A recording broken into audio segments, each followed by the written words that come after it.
కల్తీ నెయ్యి వ్యవహారంపై టీటీడీ ఈవో సాక్షిగా నిజాలు బట్టబయలయ్యాయి. ఈవో శ్యామలరావు ఒకలా స్టేట్మెంట్ ఇస్తే చంద్రబాబు మరోలా స్టేట్మెంట్ ఇచ్చారు. ఇద్దరి స్టేట్మెంట్లు అస్సలు పొంతం లేకుండా ఉన్నాయి.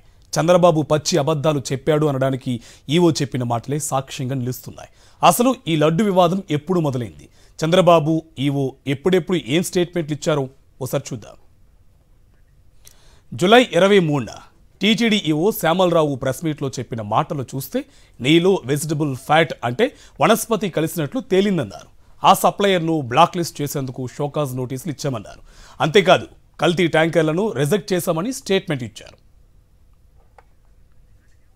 ఇక ఇదే నెల అంటే సెప్టెంబర్ 18న చంద్రబాబు ఏం మాట్లాడారో చూస్తే శ్రీ వెంకటేశ్వర స్వామి దగ్గర పెట్టే ప్రసాదాన్ని అపవిత్రం చేసేశారని, నాసి రకమైన ముడి సరుకులు వాడారంటూ కామెంట్స్ చేశారు. లడ్డూ తయారీలో నెయ్యికి బదులు జంతువుల కొవ్వు వాడారంటూ దుర్మార్గమైన వ్యాఖ్యలు చేశారు. ఈ నెల 20న టీటీడీ ఈవో శ్యామలరావు రెండో స్టేట్మెంట్ ఇచ్చారు. కల్తీ నెయ్యి అని రిపోర్టులు తేలడంతో 4 ట్యాంకర్ల నెయ్యిని రిజెక్ట్ చేసినట్టు తెలిపారు. ఆ 4 ట్యాంకర్ల నెయ్యిని వెనక్కి పంపినట్టు చెప్పారు. అంతేకాదు ఆ సంస్థ నుంచి సరఫరాను కూడా నిలిపివేసినట్లు స్పష్టం చేశారు. ఈ నెల 22న చంద్రబాబు మరో స్టేట్మెంట్ ఇచ్చారు. 4 ట్యాంకర్లు అప్పటికే తిరుమలకు వచ్చేశాయని, 4 ట్యాంకర్లలోని కల్తీ నెయ్యిని వాడేశారని దుర్మార్గపు వ్యాఖ్యలు చేశారు బాబు.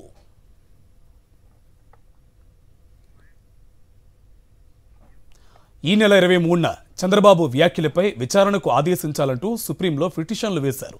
బీజేపీ నేత సుబ్రహ్మణ్య స్వామి, వైవి సుబ్బారెడ్డి వేరువేరు పిటిషన్లు దాఖలు చేశారు.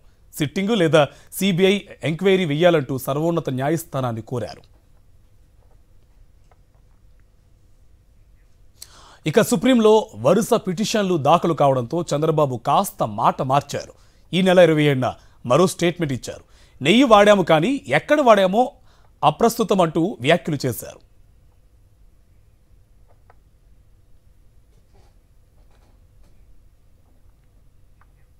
సెప్టెంబర్ 30 అంటే ఇవాళ బీజేపీ నేత సుబ్రహ్మణ్య స్వామి, వైవి సుబ్బారెడ్డి పిటిషన్లను విచారించిన సుప్రీం చంద్రబాబు ప్రభుత్వంపై తీవ్ర ఆగ్రహం వ్యక్తం చేసింది. ఈ నెల 18న సీఎం ప్రకటనలకు ఎలాంటి ఆధారం లేదంటూ పేర్కొంది. కల్తీ నెయ్యి వాడినట్టు ఎక్కడ ఆధారాలు లేవని, లడ్డూ కల్తీ అయిందని చంద్రబాబు ఎలా స్టేట్మెంట్ ఇస్తారని ప్రశ్నించింది కోర్టు. నెయ్యి రిజెక్ట్ చేశాక వాడే పరిస్థితి ఉండదు కదా, రిజెక్ట్ అయిన నెయ్యి వాడినట్టు రుజువుందా? ఆధారాలు లేకుండా కోట్లాది మంది భక్తుల మనోభావాలు దెబ్బతీస్తారా అంటూ ప్రశ్నల వర్షం కురిపించింది. సుప్రీంకోర్టు ప్రశ్నలకు టీటీడీ లాయర్ నీళ్లు నమిలారు. కల్తీ నెయ్యి లడ్డూలో వాడలేదని సుప్రీంకోర్టులో నిజం ఒప్పుకున్నారు టీటీడీ తరపు లాయర్. చంద్రబాబు రాజకీయం కోసమే తిరుమల లడ్డూను వాడుకున్నారనేది సుప్రీం కామెంట్స్తోనే తేలిపోయింది.